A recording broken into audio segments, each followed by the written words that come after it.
हम लोग law of टोर्ट्स भी है ना सिलेबस में, वो भी स्टार्ट करेंगे।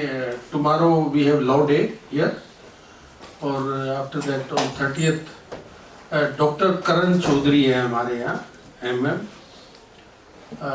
इज वेल एजुकेटेड पर्सन और डेवलप्ड कंट्रीज में रहे हैं, यूरोप में रहे हैं, बड़े आर्टिकल रिसर्च वगैरह कर रखी है उन्होंने।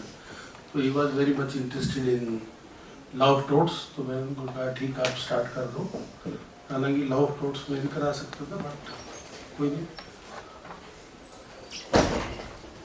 हमने आर्टिकल 21 तक कर लिया था कॉन्स्टिट्यूशन को।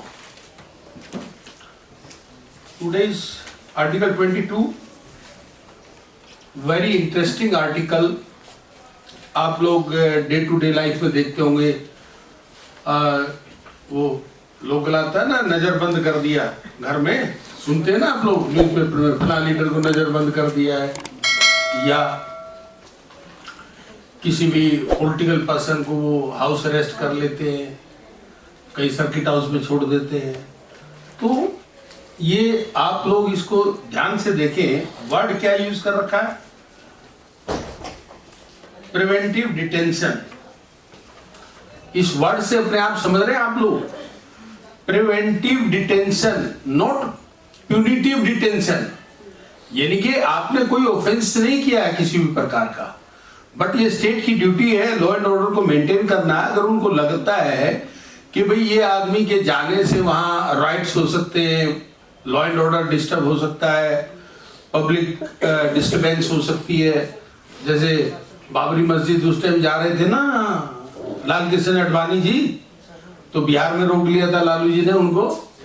तो they are preventive in nature. आपने कोई ऑफेंस कमिट नहीं किया है, बट स्टेट को ऐसा लगता है कि अगर हमने आपको वहां जाने दिया तो वहां कोई आप ऐसी स्पीच देंगे या ऐसा कोई काम कर सकते हैं जिससे राइट्स हो सकते हैं, या लॉ एंड ऑर्डर डिस्टर्ब हो सकता है, पब्लिक डिस्टर्बेंसेस हो सकती हैं।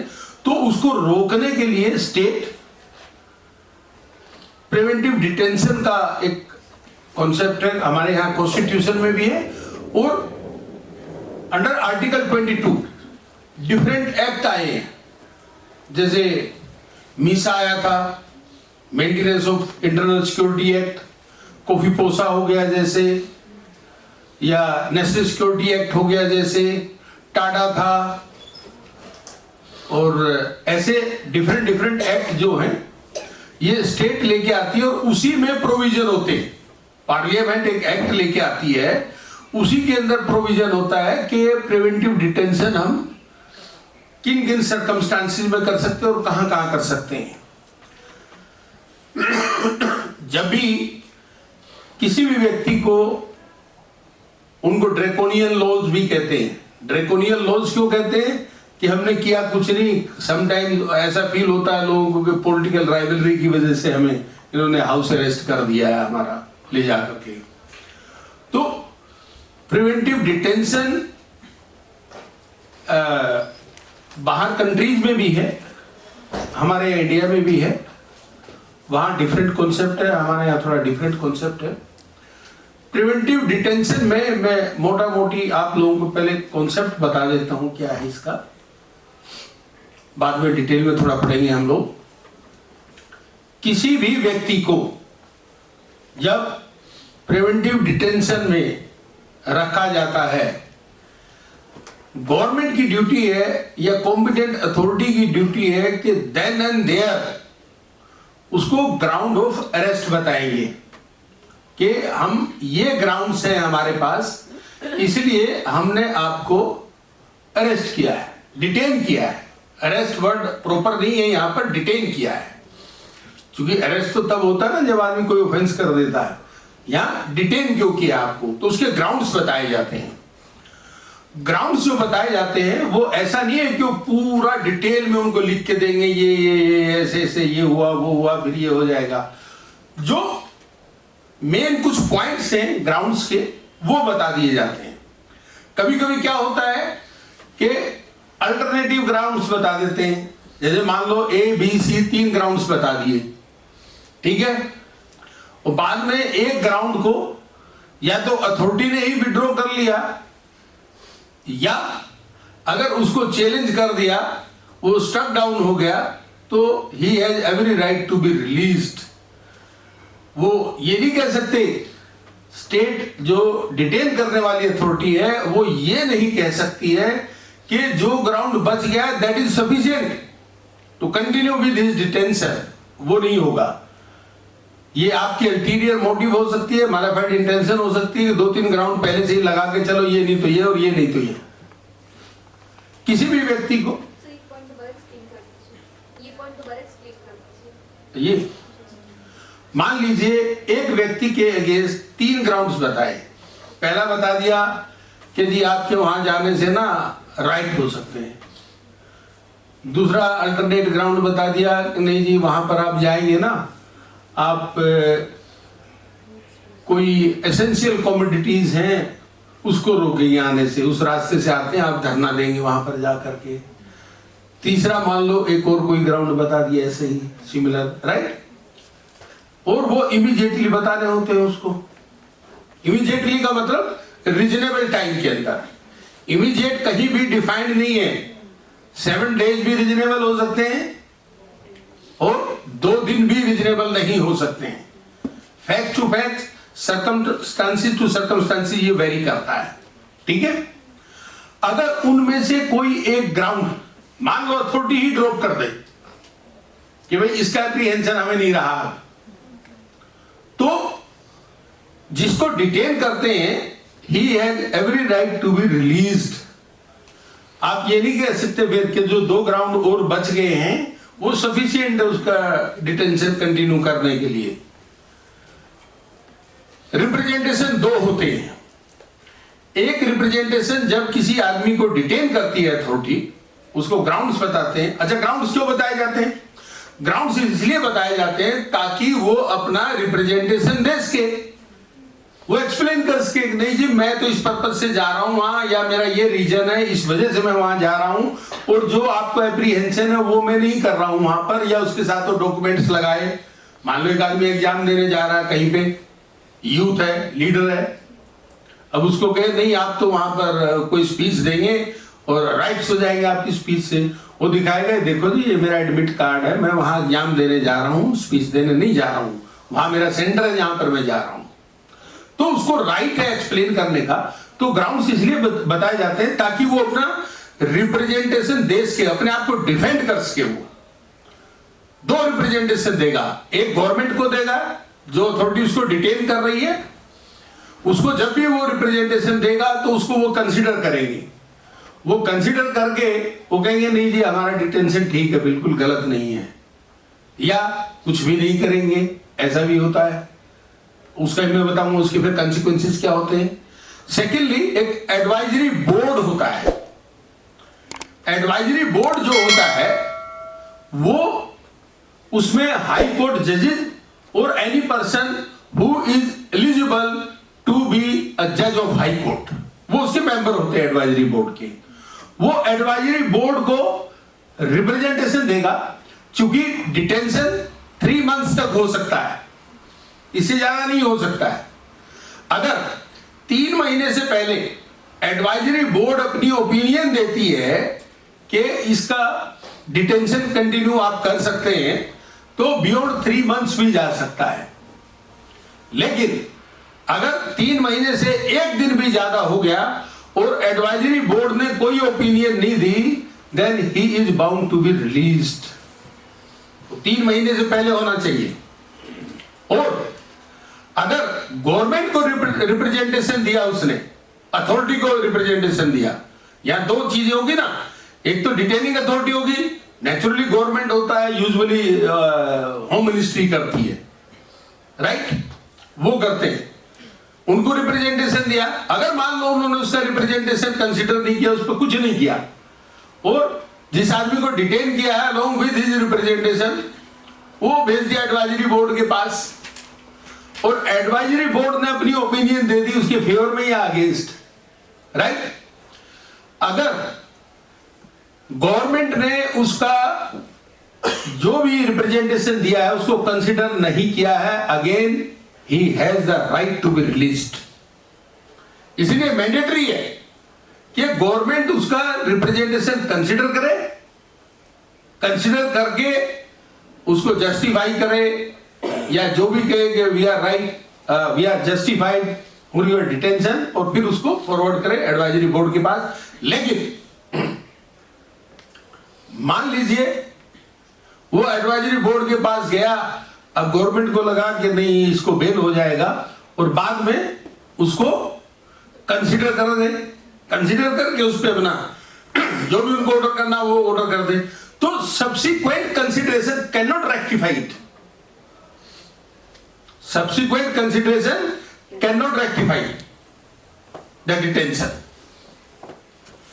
और अगर 3 मंथ से ज्यादा उसको रखा, अब मान लीजिए 3 महीने से ज्यादा किसी व्यक्ति को रखा गया, ठीक है ना, इससे पहले एक पोजीशन और आती है, अगर गवर्नमेंट ने भेज दिया एडवाइजरी बोर्ड के सामने उसको रिप्रेजेंटेशन के साथ डिटेलों को, और एडवाइजरी बोर्ड ने उसके अगेंस्ट ओपिनियन दे दी, अगेंस्ट इन द सेंस कि his detention may be continued, right, even then government has the power to release him. बेशक एडवाइजरी बोर्ड ने ओपिनियन उसके अगेंस्ट दे दी, गवर्नमेंट चाहे तो भी उसको रिलीज कर सकती है। अब क्वेश्चन अराइजेस कि हर बार एडवाइजरी बोर्ड के सामने ले जाएंगे जी और 3-3 महीने बढ़ाते रहेंगे, इट मे बी एंडलेस, कोई लिमिट होनी चाहिए कि नहीं होनी चाहिए? भाई ऐसे तो 10 साल रख लेंगे आदमी को। तो उसमें पार्लियामेंट जब भी ये जितने ड्रैकोनियन लॉज पास होते हैं उसमें हर एक में प्रोविजन होता है कि मैक्सिमम इतना कर सकते हैं आप, उससे ज्यादा नहीं कर सकते। कहीं 2 साल भी रहता है, 3 साल भी रहता है, या 1 साल भी रहता है, 1.5 साल भी, जो भी है वो पार्लियामेंट एक्ट से पास कर सकती है। नाउ क्वेश्चन अराइजेस कि प्रिवेंटिव डिटेंशन ये सेंट्रल लिस्ट में भी है और कंकरेंट लिस्ट में भी है। जब कंकरेंट लिस्ट में होता है तो नेचुरली स्टेट को भी पावर है साइमल्टेनियसली। अब मान लीजिए कि जैसे आप लोग पढ़ते हैं ना सीआरपीसी में, आप देखेंगे स्टेट अमेंडमेंट होते हैं उसमें जगह जगह, कभी नोटिस किया होगा आपने कि जैसे एंटिसिपेटरी बेल दिल्ली में है, यूपी में नहीं है, उन्होंने अमेंड कर दिया उसको। तो ऐसे ही हर स्टेट अमेंड कर सकती है। मान लीजिए सेंट्रल गवर्नमेंट एक एक्ट लेके आई है, नेशनल सिक्योरिटी एक्ट ले आई जैसे, तो स्टेट अपने अमेंडमेंट कर सकती है। अब सेंट्रल गवर्नमेंट ने मैक्सिमम डिटेंशन मान लो 2 इयर्स का कर दिया, अब स्टेट गवर्नमेंट कहे नहीं जी हमारे यहाँ तो ज्यादा डिस्टर्बेंस रहती है, हम तो ज्यादा परेशान रहते हैं, हम तो 3 इयर्स करेंगे, वो नहीं कर सकते। जो सेंट्रल गवर्नमेंट का रहेगा वो प्रिवेल करेगा उसमें इन केस ऑफ कॉन्फ्लिक्ट। ठीक है, ये क्लियर है यहां तक? Any doubt? अब इसमें आप देखेंगे 22 को जब हम पढ़ेंगे, एक जगह दे रखा है इन्होंने कि एडवाइजरी बोर्ड एक होगा जिसके सामने रिप्रेजेंटेशन होगा और उसकी ओपिनियन होगी 3 मंथ से पहले, तब कंटिन्यू होगा डिटेंशन। लेकिन इसके अंदर अगर 7 क्लोज आप पढ़ेंगे उसमें यह भी दिया हुआ है कि without the opinion of advisory board भी हम कंटिन्यू कर सकते हैं। That has been struck down by the supreme court in 1 case, वो मैं आप लोगों को बताऊंगा। अच्छा, कभी कभी क्या होता है, मान लो कोई एक्ट लेके आ गई गवर्नमेंट, अब एक आदमी को डिटेन तो कर लिया उन्होंने, और बाय दैट टाइम वो 3 महीने हो गए, एडवाइजरी बोर्ड कॉन्स्टिट्यूट नहीं किया। अब ओपिनियन कौन देगा? उन्होंने उसको रिलीज कर दिया, रिलीज करके फिर एडवाइजरी बोर्ड कॉन्स्टिट्यूट करके फिर डिटेन कर लिया। क्या अब इनसे ओपिनियन ले लेंगे? इट वॉज हेल्ड अनकॉन्स्टिट्यूशनल, आप ऐसा नहीं कर सकते, राइट?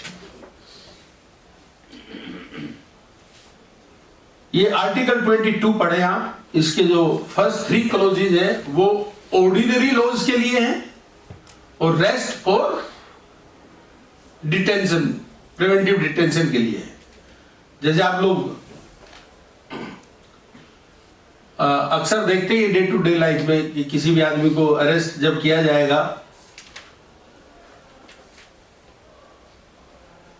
उसको इन्फॉर्म किया जाएगा एज सुन एज उसके ग्राउंड्स क्या है सच arrest, nor shall he be denied the right to consult and to be defended by a legal practitioner of his choice. Right?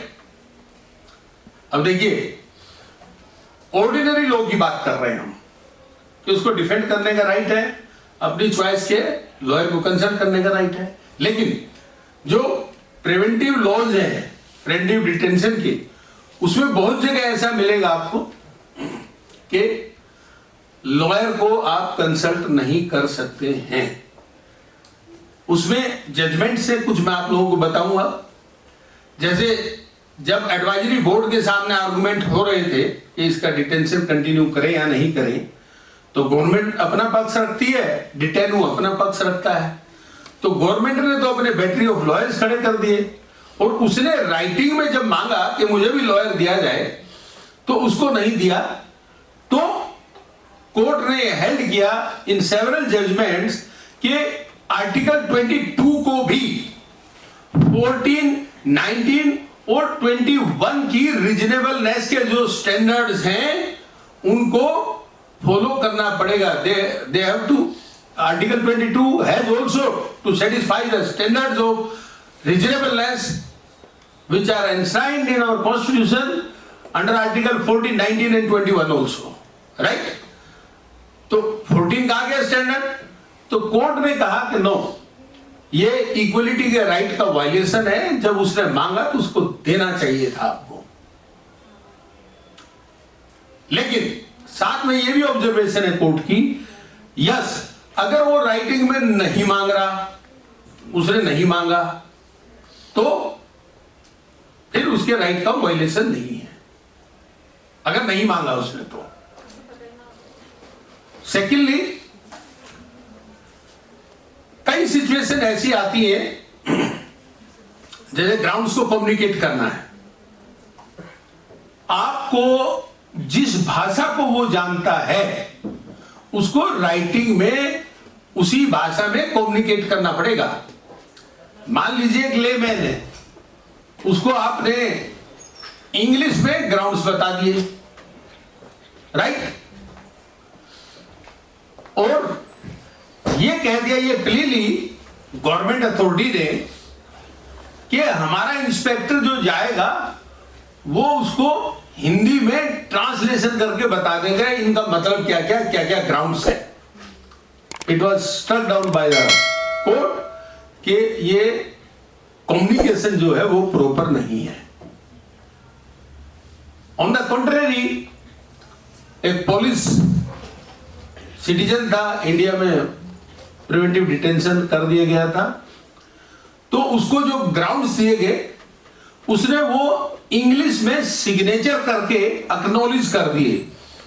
After 2-3 months he took the plea कि मैं तो खाली police language जानता हूं, मुझे English नहीं आती है। कोर्ट ने कहा नो, आपको वर्किंग इंग्लिश का नॉलेज है, ये आपका ग्राउंड हम एक्सेप्ट नहीं करेंगे। ठीक है,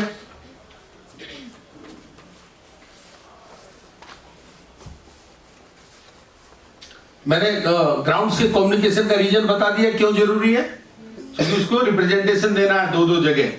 अगर उसको ग्राउंड से नहीं पता रिप्रेजेंटेशन कहां देगा वो, भाई मुझे ये नहीं पता मुझे डिटेन क्यों किया गया, मैं रिप्रेजेंटेशन क्या दूंगा, unless and until I know the reasons.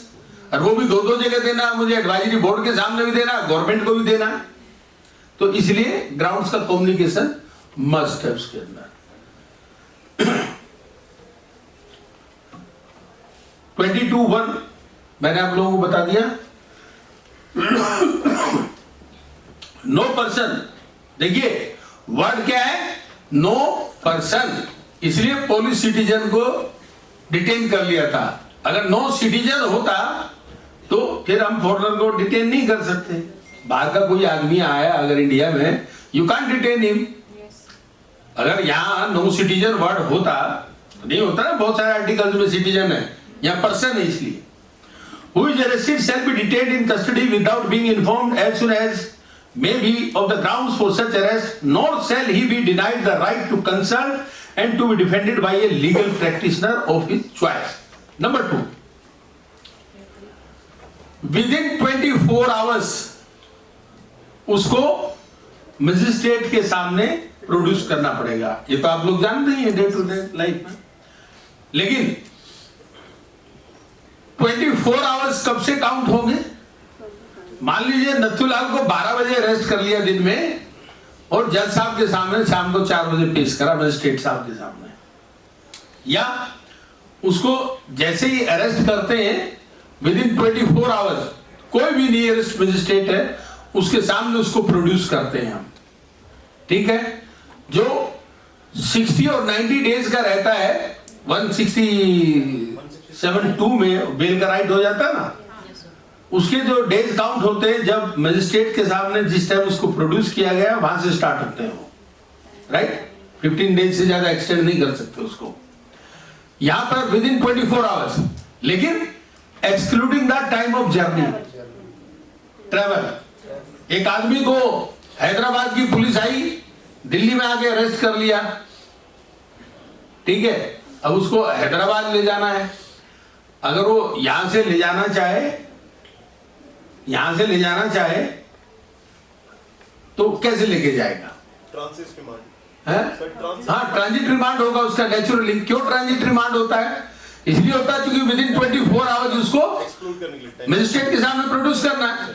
अगर वो यहां से गाड़ी में बैठा के ले जाएंगे 24 घंटे ज्यादा हो जाएंगे रास्ते में, राइट। ये ट्रांजिट रिमांड वाली टाइम उसमें काउंट होती है कि नहीं? ट्रांजिट रिमांड का मतलब यही होता है काउंट ना किया जाए। अगर काउंट होता, ट्रांजिट रिमांड को अगर हम काउंट करेंगे तो फिर तो और 24 आवर्स उसमें भी हो जाएंगे। भाई यहां से दिल्ली से ट्रेन में लेके चले उसको, अगर ट्रांजिट रिमांड आपने काउंट कर लिया तो 24 आवर्स से ज्यादा हो जाएगा उसका जर्नी। दिल्ली में अगर अरेस्ट किया तो पहले दिल्ली में मजिस्ट्रेट के पास पेश करना पड़ेगा। नियरेस्ट मजिस्ट्रेट कहीं हो पूरी धरती पे, पूरे ब्रह्मांड में जहां भी हो वहीं पेश कराना पड़ेगा उसको।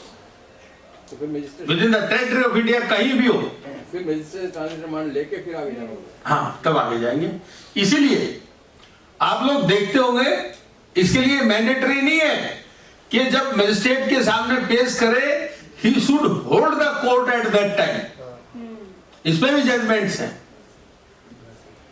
क्योंकि मान लो उसको अरेस्ट किया और 5 बजे के बाद अरेस्ट किया और वो इस पोजीशन में नहीं कहा, इसलिए घर पे जाकर प्रोड्यूस करते हैं, आप लोगों ने देखा होगा। तो ये प्रीरिक्विजिट कंडीशन नहीं है कि magistrate should hold the court at that time, कि तब उसकी कोर्ट चल रही हो और तब उसके सामने पेश करना है। अगर एक ट्रांजिट में जैसे ये यूपी में हुआ था, ट्रांजिट में रास्ते में मार दिया था उसको दुबे को। हाँ, तो इससे क्या रिलेशनशिप? तो ट्रांजिट में मार दिया तो उसको क्या कैसे पेश करके वहां जाएगा? किसको? अरे जो मार ही दिया, पेश करने की नौबत कहाँ आई? खेल समाप्त है। वो एक अलग पहलू है, वो ट्रांजिट रिमांड से इससे कोई लेना देना नहीं। अब उन्होंने दिखा दिया एक्सीडेंट हो गया, एक्सीडेंट में मर गया, क्या कर लोगे बताओ? भाई पुलिस ने यही तो कहा, एक्सीडेंट हो गया, गाड़ी पलट गई, आदमी मर गया, क्या करोगे? या वो जो आदमी कस्टडी से भागेगा जब, तो वो फोर्स यूज करेंगे नहीं करेंगे उसको कैप्चर करने के लिए। और अगर उसको उनको ये लग रहा है कि उसने गोली चला दी तो राइट ऑफ प्राइवेट डिफेंस में गोली चलाएंगे नहीं चलाएंगे पुलिस वाले? इनको भी तो राइट ऑफ प्राइवेट डिफेंस है। और जब इनको एक खतरा है कि जान का खतरा है, रीड सेक्शन 100 ऑफ आईपीसी, तो they can go up to the extent of killing. उन्होंने किल कर दिया, राइट ऑफ प्राइवेट डिफेंस था उनका। नथिंग इन क्लोज एक्सेप्शन है, 1 और 2 की जो क्लोज है इसमें एक्सेप्शन है। अगर एनिमी एलियन है वहां एप्लीकेबल नहीं है, और प्रिवेंटिव डिटेंशन में एप्लीकेबल नहीं है। प्रिवेंटिव डिटेंशन को एक्सक्लूड कर दिया ना constitutionally. Now 4 now starts preventive detention. 4 No law providing for preventive detention detention shall authorize the detention of a person for a longer period than 3 months. हालांकि इसमें एक 44th अमेंडमेंट आया था जिसमें रिड्यूस करके इसको 2 मंथ कर रहे हैं. नोट मत करो, वो आज तक वो नहीं हुआ उसका इम्प्लीमेंटेशन नहीं हो पाया. अमेंडमेंट लाए थे लेकिन वो इम्प्लीमेंट ही नहीं हो पाया टिल डेट. ये मैं नॉलेज के लिए बता रहा हूं, लिखो कंफ्यूजन में आ जाओगे. इसलिए मैं इधर उधर की ज्यादा बातें कोशिश करता हूं ना बताऊं आप लोगों को, कंफ्यूजन होगा फिर. एंड एडवाइजरी बोर्ड, ये मैंने आप लोगों को बता दिया. एडवाइजरी बोर्ड की क्वालिफिकेशन क्या होगी? They should be of high court जज और eligible to be high court जज. An advisory board consisting of persons who are or have been or are qualified, ठीक है, रिटायर्ड भी आ गए, have been, सिटिंग भी आ गए और जो क्वालिफाइड है वो भी आ गए.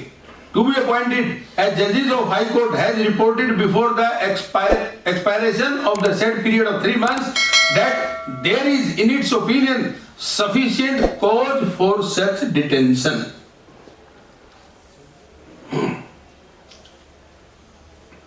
नेक्स्ट प्रोवाइडो आ गई है.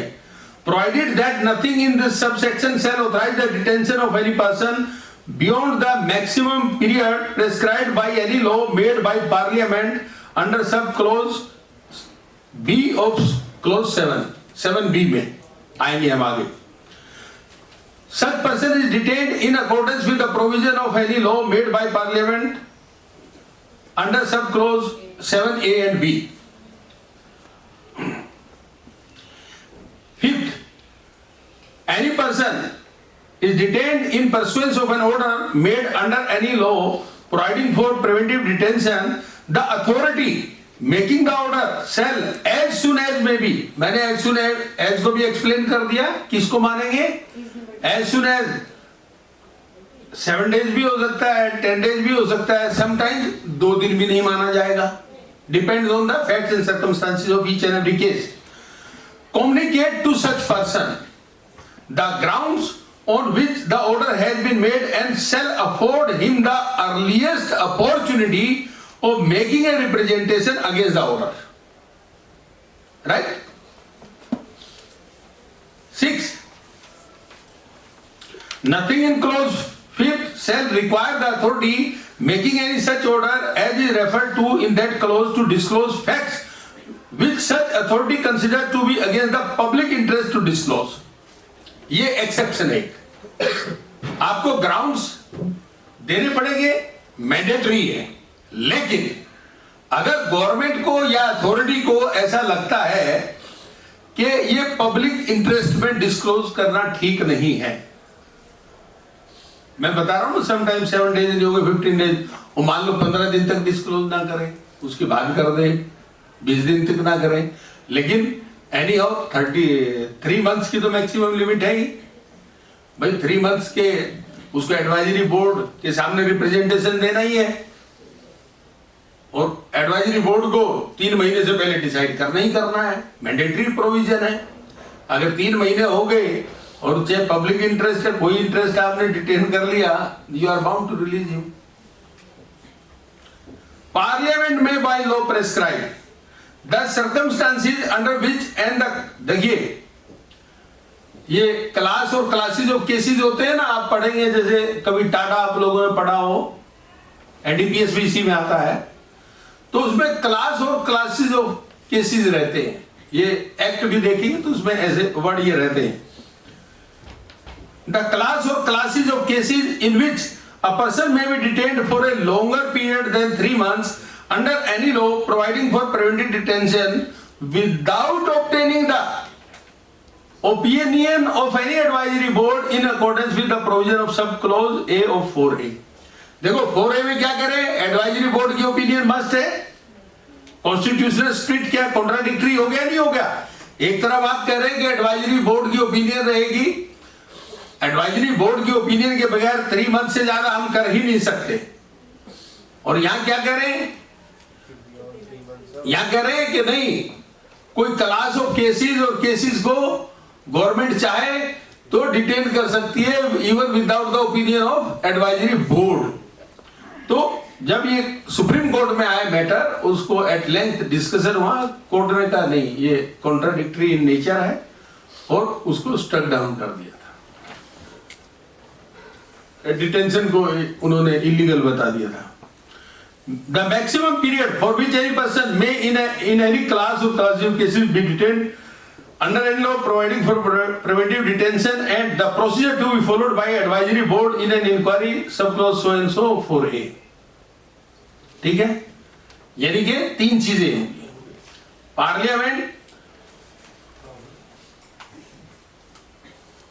पार्लियामेंट लॉ लेके आ सकती है या प्रेस्क्राइब कर सकती है 3 चीजें। नंबर 1, क्लास और क्लासेस ऑफ केसेस जिसमें एडवाइजरी बोर्ड की ओपिनियन की जरूरत नहीं है। नंबर 2, मैक्सिमम पीरियड क्या रहेगा, जैसे मैंने बताया था स्टेट का उसका कॉन्फ्लिक्ट आ सकता है। नंबर 3, एडवाइजरी बोर्ड किस प्रोसीजर को फॉलो करेगी।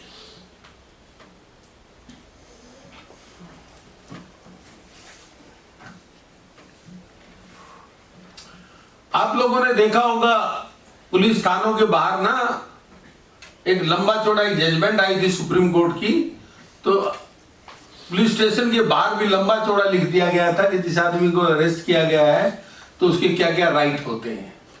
तो Joginder Kumar versus state of UP था और दूसरा था सीबीआई वर्सेस अनुपम जे कुलकर्णी, जिसमें डिटेल में गाइडलाइंस सुप्रीम कोर्ट ने लेट डाउन कर दी थी कि भाई किसी भी आदमी को अरेस्ट करोगे, उसको ग्राउंड्स बताओगे, उसके लिखते हैं ना घर वालों को लिख के लाता है पुलिस वाला आजकल कि जी इसके चाचा को, ताऊ को या भाई को हमने कम्युनिकेट कर दिया, इसको हमने अरेस्ट कर लिया, वो सारी और उसको राइट है एक लॉयर से आपको अपने आप को डिफेंड करना चाहे तो डिफेंड कर सकते हैं। अब नाउ क्वेश्चन अराइजेस, पहले मेनका गांधी से पहले कोई भी व्यक्ति अगर ये मांग कहता था कि मैं अपने लॉयर से चाहता हूं कि मुझे डिफेंड करे आके, उसका राइट था। लेकिन मेनका गांधी के बाद क्या चेंज हुआ, उसी नेहरा खातून वाला केस भी बताया था मैंने फ्री लीगल एड पे, उसके बाद ये डेवलपमेंट हुआ कि नहीं जस्ट रीजनेबल एंड फेयर होनी चाहिए सारी चीजें। और जैसे ही वो मजिस्ट्रेट के सामने पेश होगा एट दैट टाइम, अगर उसने कोई लॉयर एंगेज भी नहीं किया है तो उसको फ्री लीगल एड मिलनी चाहिए। ये मैंडेटरी है, कॉन्स्टिट्यूशनल मैंडेट आ गई है मेनका गांधी के बाद और हुसैन नेहरा खातून के बाद। तो पहले तो ये था कि वो अपना एंगेज करे पैसे देके, वो डिफेंड करेगा, उसको उसका राइट था। बट कोर्ट ने कहा नहीं, उसका एक कॉन्स्टिट्यूशनल राइट है, ही शुड बी डिफेंडेड। अगर उसके पास पैसे नहीं है, अफोर्ड भी कर सकता है, किसी लॉयर को नहीं जानता है, तो आप फ्री लीगल एड देंगे उसको। और उसी स्प्रिट में ये डीएलएसए वगैरह स्टार्ट हुआ है। अजमल कसाब के साथ हाँ, अजमल कसाब वाला केस हुआ स्टेट ऑफ महाराष्ट्र में। अजमल कसाब आप लोगों को पता ही होगा। पहले अजमल कसाब ने कहा कि मुझे लॉयर नहीं चाहिए यहां से, मुझे लॉयर दो पाकिस्तान से लाके, मेरी कंट्री का लॉयर होना चाहिए। तो गवर्नमेंट ने वो मना कर दिया था उसको कि वी कांट अफोर्ड दैट, या हम नहीं देंगे। फिर दोबारा उससे बात हुई, ultimately he agreed and he was provided a lawyer. क्योंकि फ्री लीगल एड हमारे यहां ट्रायल में मैंडेटरी है, अजमल कसाब को भी दिया गया। और ये वेरी इंपॉर्टेंट, कब मिलना चाहिए? At the first stage of production before the magistrate. अब कोई कहे थाने में ही दो मुझे वकील साहब, वो नहीं चलेगा। जब मजिस्ट्रेट साहब के सामने उसको प्रोड्यूस किया जाता है उस टाइम पे होगा। एक केस हुआ था A S Mohammad Rafi versus state of Tamil Nadu.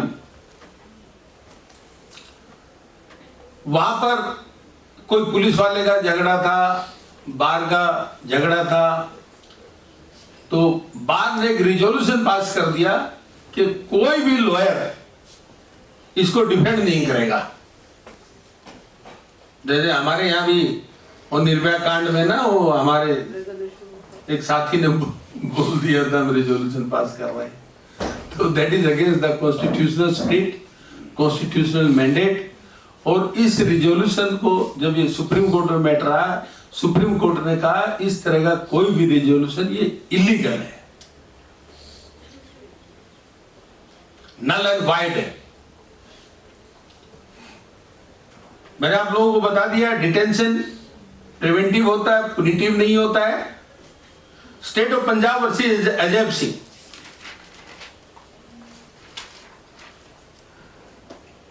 देखिए अगर किसी व्यक्ति का अब्डक्शन हो गया, होता है ना बिजनेसमैन को अब्डक्ट कर लिया जी, अब जिसका आदमी अब्डक्ट होता है क्या करेगा, पुलिस के पास जाएगा कि जी हमारे आदमी का अब्डक्शन हो गया है, इसको लाओ जी। पुलिस खोजबीन करेगी, मान लो पुलिस को मिल गया जिन्होंने उसको अब्डक्ट कर रखा था, खेत में ट्यूबवेल पे थे मान लो, पुलिस गई वहां, फायरिंग हुई, जो भी हुआ, अल्टीमेटली उसको रिकवर करके ले आए इस व्यक्ति को, और रिकवर करके लाके उसके घर वालों को डिलीवर कर दिया। नाउ क्वेश्चन अराइजेस, क्या पुलिस ने उसका अरेस्ट किया? भाई गई तो पुलिस ही थी, पुलिस लाई ना उसको वहां से रिकवर करके, पुलिस उसको लाई वहां से, फिर उसके घर वालों को लाके डिलीवर किया। नो, ये अरेस्ट नहीं माना जाएगा। नो अरेस्ट और डिटेंशन। जो पहला एक्ट डिटेंशन पे आया था, प्रिवेंटिव डिटेंशन पे, वो 26 फरवरी 1950 में आया था इंडिया में। Defence foreign relationship with our relationship with foreign countries, security of India और पब्लिक ऑर्डर को लेके आया था। हालांकि वो ऑर्डिनेंस था, प्रोमलगेशन था, वो चला था, मीनवाइल फिर दूसरे एक्ट आ गए थे। ओनली 2 ब्रीफ गैप्स हैं। जिस टाइम पे प्रिवेंटिव डिटेंशन पे कोई लॉ नहीं था इंडिया में, जनवरी 1970 से मई 1971 तक। ये जीएस का क्वेश्चन हो सकता है लीगल में आप लोगों के लिए, कि कभी ऐसा हुआ है देश में कि प्रिवेंटिव डिटेंशन पे कोई लॉ नहीं था। ब्रीफली 2 पीरियड से, शॉर्ट पीरियड से जब नहीं था, January 1970 to May 1971, from March 97 till September 1980, 2 brief gaps थे। मार्च 1971 टू सितंबर 1980। सितंबर 1980 में फिर ऑर्डिनेंस आ गया था, नेशनल सिक्योरिटी ऑर्डिनेंस 1980, सितंबर 1980 में आ गया था।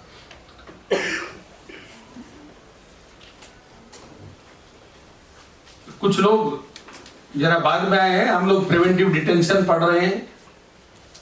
प्रिवेंटिव डिटेंशन में जब भी आदमी को आप डिटेन करेंगे, उसको ग्राउंड्स बताएंगे, ग्राउंड्स उसकी लैंग्वेज में बताएंगे जिसको वो समझ सकता है। ये नहीं कि एक आदमी हिंदी आती है, इंग्लिश में आपने दे दी, वो भी राइटिंग में होने चाहिए ग्राउंड्स उसके। और आप ये प्ली नहीं ले सकते कि हमारा सब इंस्पेक्टर गया था उसने हिंदी में बता दिया था उसको सब कुछ, दैट इज नॉट परमिटेड। जो भाषा वो जानता है उसी में लिख के आप उसके ग्राउंड्स बताएंगे। ग्राउंड्स बताने का मतलब ये नहीं कि डिटेल में पूरा भर रहा है, कैसे लिख के देंगे उसको। मेन जो पॉइंट्स है वो आप उसको लिख के दे देंगे। जितने ग्राउंड्स आप देते हैं, मान लो 3 ग्राउंड्स पे आपने उसको डिटेन किया है, अगर एक ग्राउंड को ड्रॉप कर दिया बाद में अथॉरिटी ने, तो वो उसका डिटेंशन इलीगल हो जाएगा। आप अल्टरनेट ग्राउंड रख के नहीं रख सकते, 3 लगा दो, एक आध अगर चला भी गया तो 2 तो फिर भी है, ये प्ली नहीं ले सकते। 2 grounds are sufficient. Preventive detention में फिर जैसे ही आप करेंगे तो उसको इमीडिएटली उसके ग्राउंड्स आप कम्युनिकेट करेंगे। ग्राउंड्स कम्युनिकेट कैसे होंगे मैंने आपको बता दिया है।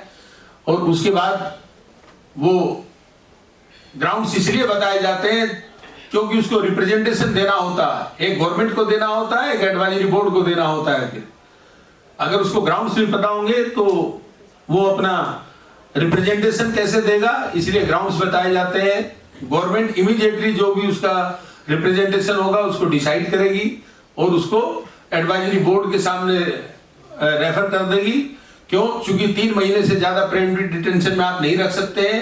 यस, अगर एडवाइजरी बोर्ड ने कोई ओपिनियन दे दी है उसके against, then you can extend the period beyond 3 months। और अगर गवर्नमेंट ने कोई भी उसके अगर रिप्रेजेंटेशन को कंसिडर नहीं किया है और सीधा भेज दिया एडवाइजरी बोर्ड के पास, even then detention is illegal. और एडवाइजरी बोर्ड की एक ये नहीं 3 months करके वो आप उसको कंटिन्यू करते रहेंगे तो सालों चलाएंगे, दैट इज नॉट पॉसिबल। 7 में दिया हुआ है, पार्लियामेंट उसमें डिसाइड करेगी कितना पीरियड मैक्सिमम होना चाहिए, उस पीरियड से आगे नहीं जा सकता। चूंकि प्रिवेंटिव डिटेंशन कंकरेंट लिस्ट में भी है और स्टेट लिस्ट उसमें सेंट्रल लिस्ट में भी है, तो स्टेट को भी पावर है। अगर स्टेट भी उसमें लॉ बना दे, ये भी बना दे, सेंटर भी बना दे, तो सेंटर का प्रिवेल करेगा स्टेट के ऊपर, अगर कन्फ्लिक्शन है, कोई भी उसके अंदर कॉन्फ्लिक्ट है तो। जो इसमें एक्ट आए हैं, जैसे नेशनल सिक्योरिटी आया, कोफीपोसा आया, एनडीपीएस एक्ट आया, टाडा आया, पोटा आया, MISA was replaced by Prevention of Black Marketing and Maintenance of Supplies of Essential Commodities Act 1980 आया। उसके बाद review by advisory board, Abdul Latif versus BK Jha.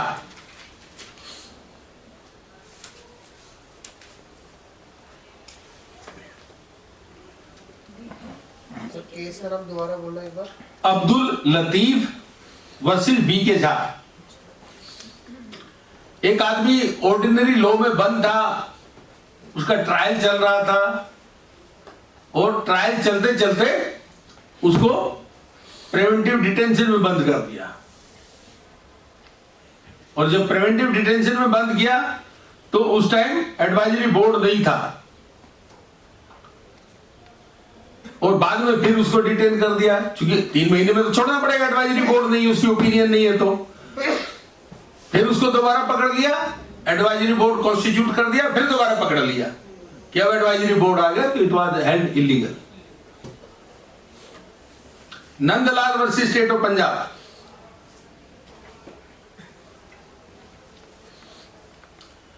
मैंने आप लोगों को बताया था, इस केस में एडवाइजरी बोर्ड के सामने जब रिप्रेजेंटेशन दिया तो जो गवर्नमेंट थी, गवर्नमेंट के पास बैटरी ऑफ लॉयर्स थे और उसने जब मांगा लॉयर मुझे दो, उसको नहीं दिया गया, तो it was violation of article 40, 19 and 21।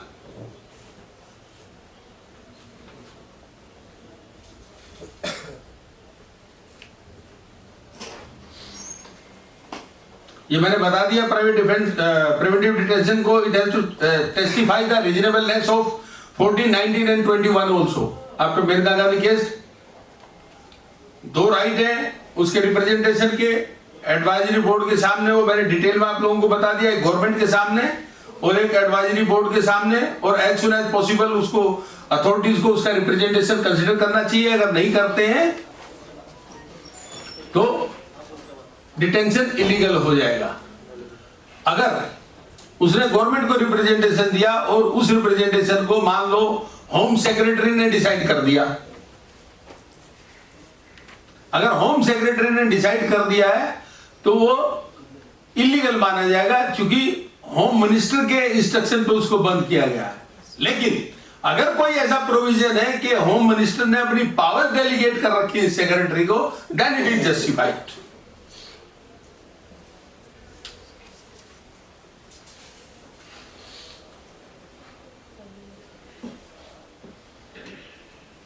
और नंदलाल में जो मैंने आप लोगों को बताया था उसमें रीजनिंग यही थी, it was arbitrariness in the procedure adopted by the board which vitiated the order of detention. Reasonableness is an essential element of equality. Article 21 must satisfy Article 14 also. If request was not made by the detenue, then there was no arbitrariness. मैंने बताया था ना, उसने writing में दिया था, अगर वो नहीं देता तब आर्बिट्रेरीनेस नहीं था उसके अंदर। कम्युनिकेशन मैंने आप लोगों को बता दिया, उसकी अपनी लैंग्वेज में होना चाहिए और एज सुन एज पॉसिबल उसको कम्युनिकेट करना चाहिए। ग्राउंड्स ऑफ डिटेंशन, रीजंस मैंने बता दिए। Kubic Darusz versus Union of India, KUBIC DARUSZ versus Union of India.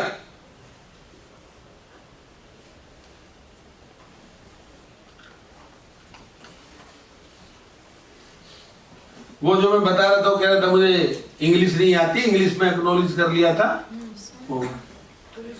हाँ, अगर वर्बली कम्युनिकेट किया आपने ग्राउंड से राइटिंग में नहीं दिए, again it is violative of article 14, 19 and 21।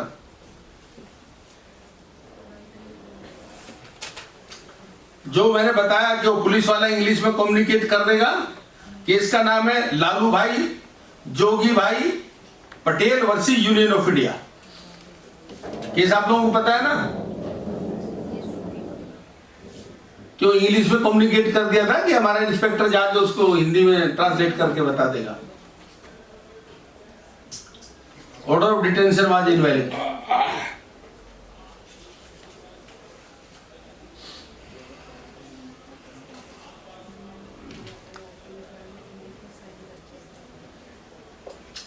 Ground of detention जिस टाइम डिटेन किया जाता है उस टाइम एग्जिस्टेंस में होने चाहिए साइमल्टेनियसली। ये नहीं वो बंद करके 2-3 दिन बाद फिर ग्राउंड बता रहे हैं।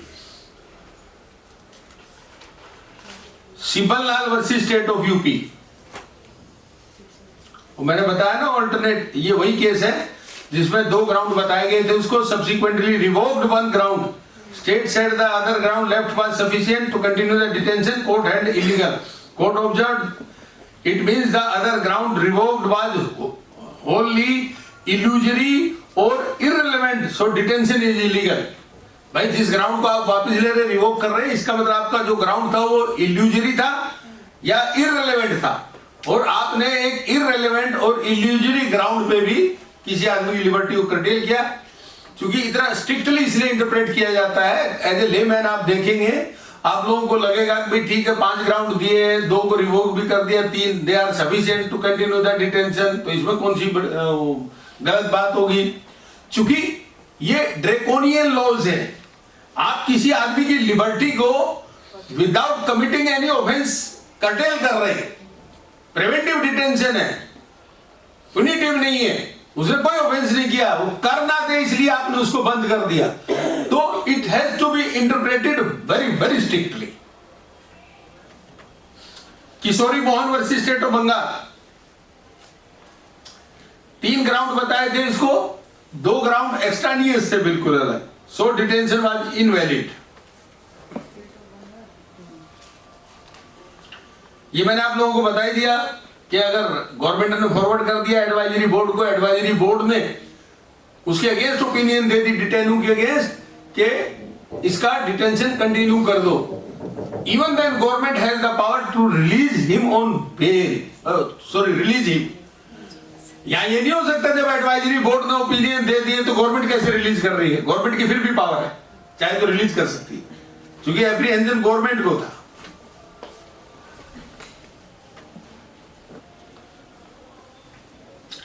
Balchand Chaurasia versus Union of India, यहां पर आप देखेंगे जब भी हमने आर्टिकल 22 को पढ़ा है पूरा, इसके अंदर देख बार बार ये आ रहा है कि डिटेनू अपना रिप्रेजेंटेशन देगा, राइट। इस केस में क्या हुआ था, रिप्रेजेंटेशन उसने अपने लॉयर से दिलवा दिया था, तो उसमें ये इश्यू रेज हुआ। हाई कोर्ट ने कहा कि भाई चूंकि वो उसने जो रिप्रेजेंटेशन दिया है वो खुद नहीं दिया है, उसके लॉयर ने दिया है, इसलिए हम इस रिप्रेजेंटेशन को कंसीडर नहीं करेंगे। बट सुप्रीम कोर्ट ने कहा नो, अगर रिप्रेजेंटेशन दिया है चाहे लॉयर के थ्रू भी दिया है तो it should be interpreted very liberally. Liberty of a person is at stake, it should have been considered, it is not illegal. और चूंकि रिप्रेजेंटेशन थ्रू लॉयर था उन्होंने कंसीडर नहीं किया था, that's why detention was held illegal and wide.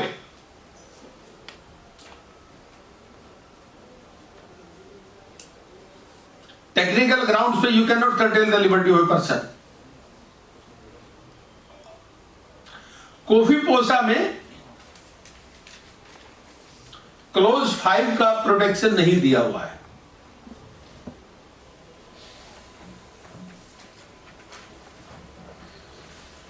आप लोग act खोल के रखते हैं साइमल्टेनियसली, या आप लोगों को रटा हुआ होना चाहिए।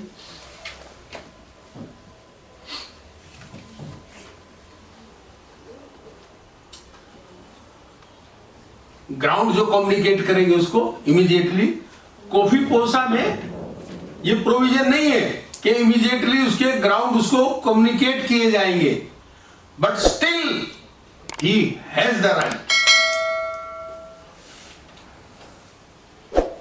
ADM Jabalpur versus S Shukla, very controversial case. इसमें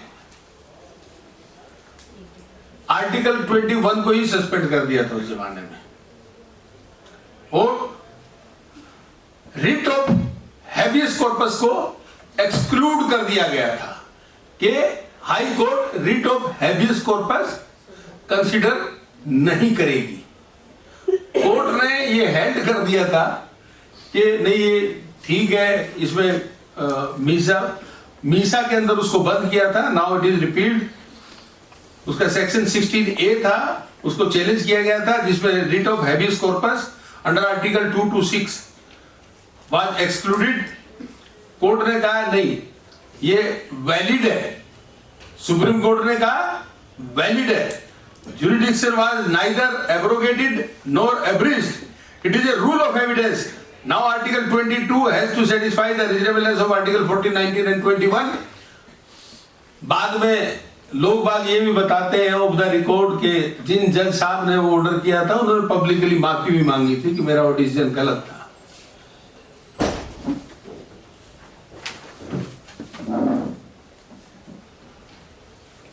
साढ़े 5 हो गए। अगर हम आर्टिकल 25 स्टार्ट करते हैं तो वो बीच में ही रहेगा। कुछ मैं थोड़ा वैसे आप लोगों को बता देता हूं। आर्टिकल 25, 26, 29 एंड 30, 23 एंड 24 मैंने नहीं किए हैं, वो आर्टिकल बहुत इंपॉर्टेंट नहीं है। वैसे आप लोग रीडिंग मार लेना उसको, ठीक है। बट मैं इंपॉर्टेंट आर्टिकल्स को टच करूंगा जहां से एरिया ऑफ क्वेश्चन रहता है। आर्टिकल 25, 26 रिलीजियस राइट्स दिए गए हैं। वैसे तो ये जजमेंट से आ गया था हमारे यहाँ कि हमारी कंट्री सेकुलर है, काफी जजमेंट्स में आ गया था, बट फिर भी 42nd अमेंडमेंट में प्रियम्बल में वर्ड सेकुलर ऐड किया गया था, राइट। वैसे तो जजमेंट्स में आ गया था, बट 42nd अमेंडमेंट में उन्होंने ऐड कर दिया था। अब इसमें क्या, subject to public order, morality and health. Every person has a right of free conscience, profess, propagate and practice any religion of his choice. Right? लेकिन इसमें कोई भी हमारे यहाँ देखेंगे आप, राइट एब्सोल्यूट नहीं है, कुछ उस पर रेस्ट्रिक्शंस रहती है। जैसे इसमें भी दिया हुआ है कि स्टेट को पावर है कि वो इकोनॉमिक, फिनेंशियल और पॉलिटिकल और वेलफेयर में रीजनेबल रेस्ट्रिक्शंस इंपोज कर सकती है। अब question is, what is religion? Nowhere defined in the constitution. Religion क्या होता है? लेकिन वेरियस जो जजमेंट्स आई है सुप्रीम कोर्ट की, उसमें निकल के ये आया है कि किसी भी रिलीजियन के कुछ टीनेट्स हैं, कुछ डॉक्ट्रिन्स हैं, कुछ रिचुअल्स हैं, कुछ कैसे आपको उसको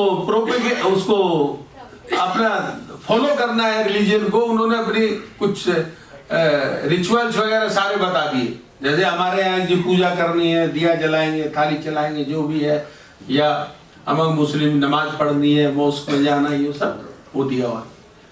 तो उसको जो फॉलो करता है व्यक्ति उन सब चीजों को, तो उसका वो रिलीजन है, उस रिलीजन को वो मानता है।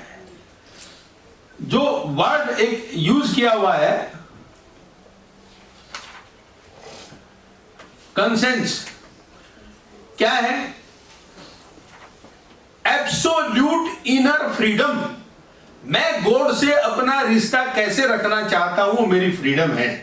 फॉर एग्जाम्पल, मैं मंदिर के बाहर से गया हूं, बड़ी भीड़ लगी हुई है, मैं दूर से भगवान जी नमस्ते, यहीं से ले लो हमारी। तो ये आदमी की अपनी फ्री इनर फ्रीडम है, वो कैसे गॉड से अपना रिश्ता बना के रखना चाहता है।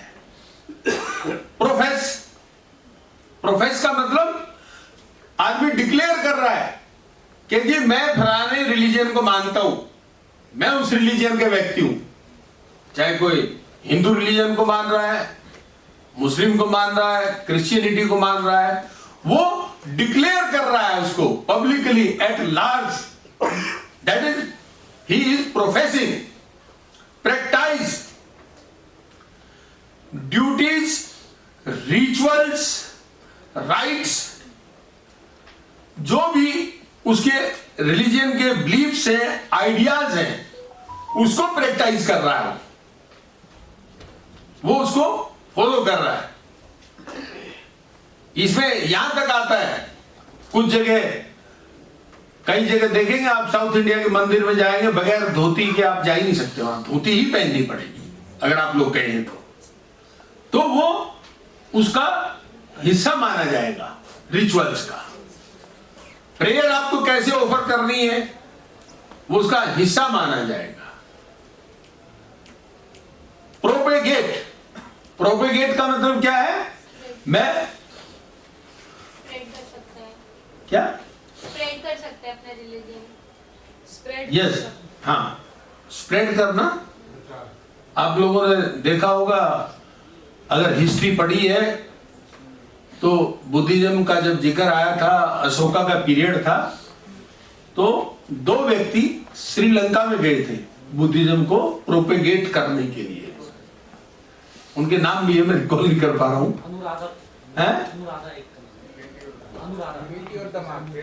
हाँ, बेटी और दामाद, यस, 2 थे।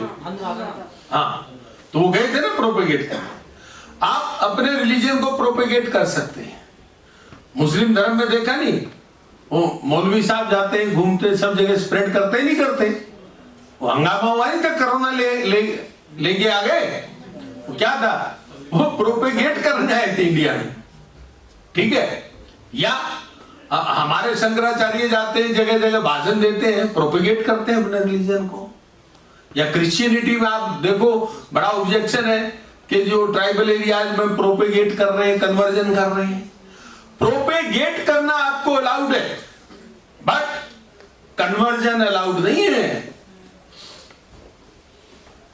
अगर आप कन्वर्ट करते हैं किसी को फोर्सफुली, या उसको परसुएड करके, या जैसे भी करके, that is not permitted.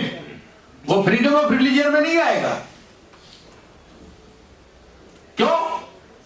Word conscience is there, उसकी फ्री विल है, how he want to establish his relationship with the god, how he want to mould his relationship with the god. इसमें एक बड़ा फेमस केस हुआ था, national anthem case जिसको बोलते हैं हम। उस केस का जो नाम था वो था बिजोय, कहां गया,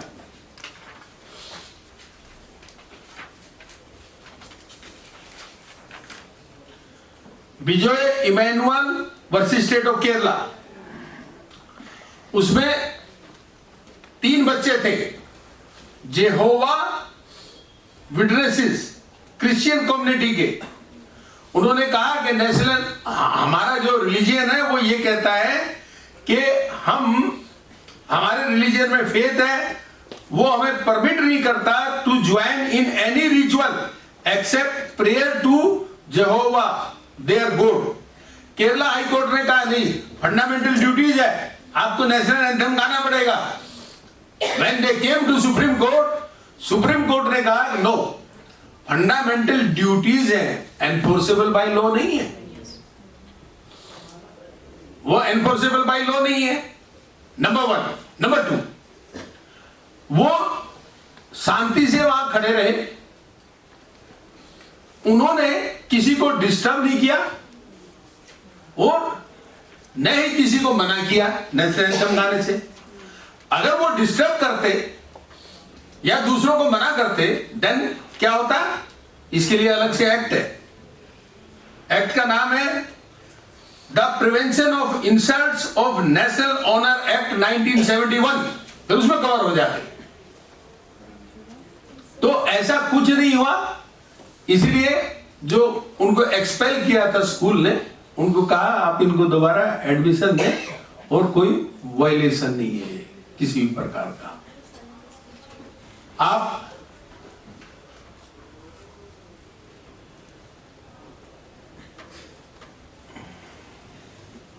एक केस हुआ था SR बोमई वर्सी यूनियन ऑफ इंडिया, जिसमें ये हुआ था secularism is basic structure of constitution.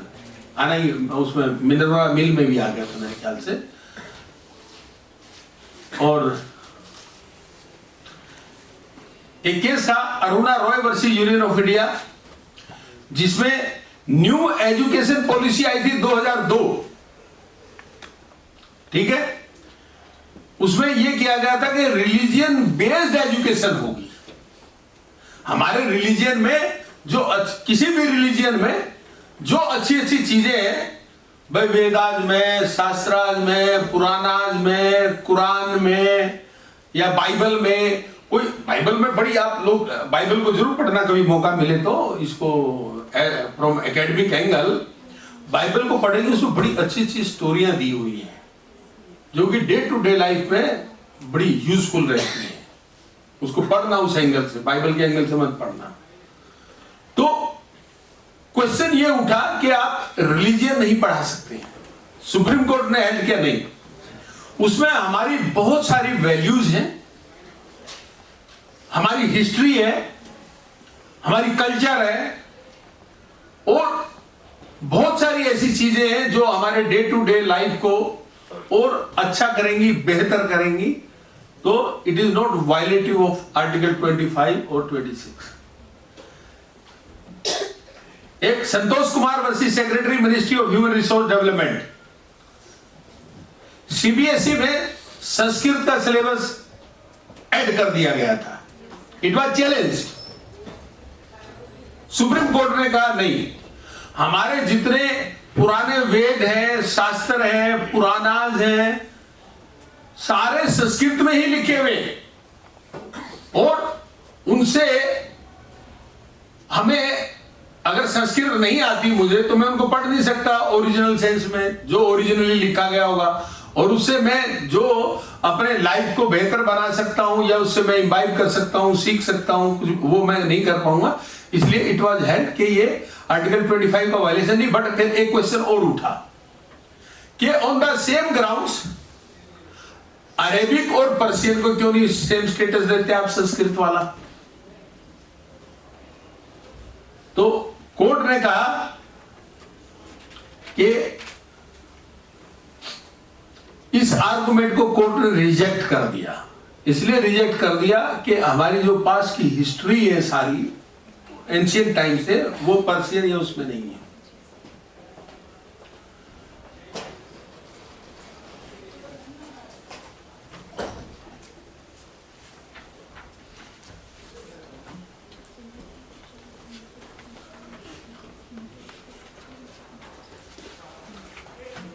एक सीरियल चला था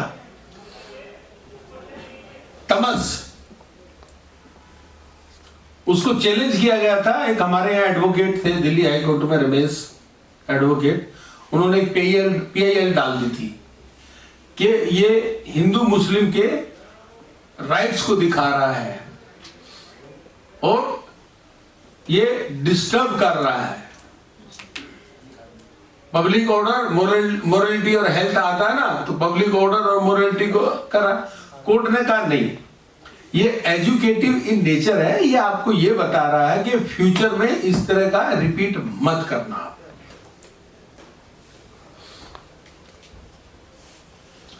एक N आदित्य वर्सी त्रावणकोर देवास वोम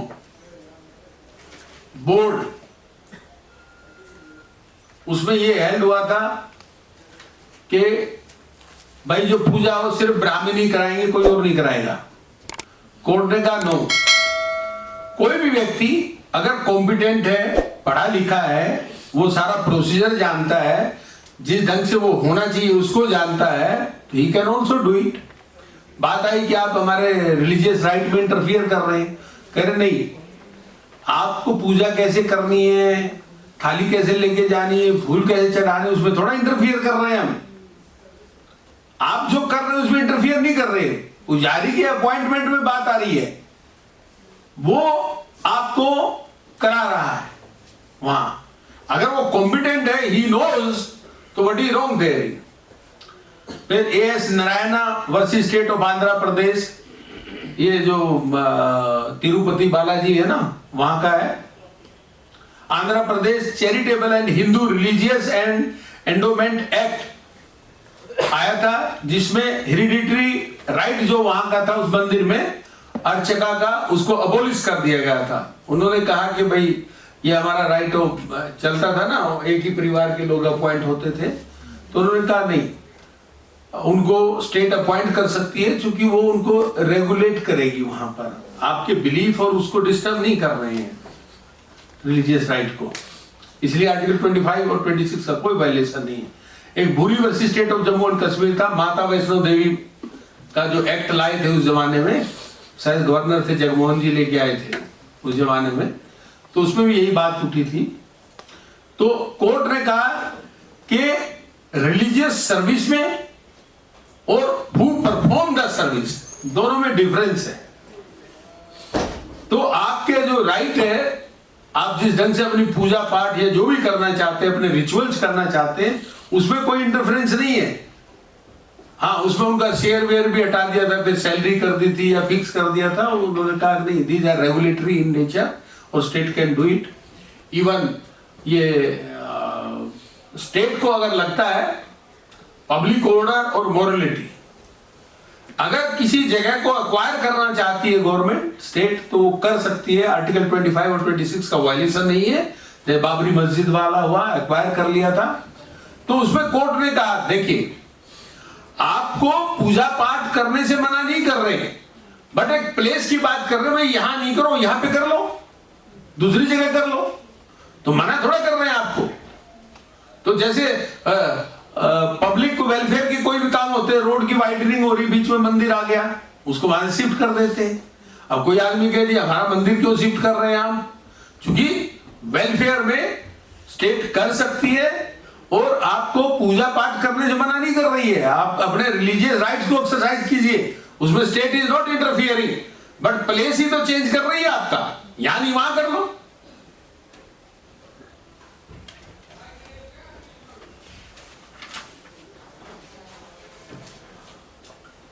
इसमें फिर हम लोग जब आएंगे, जैसे आप देखते हैं ट्रस्टों के कॉलेजेस हैं, हम 27, 28, 29, 30 पे आएंगे।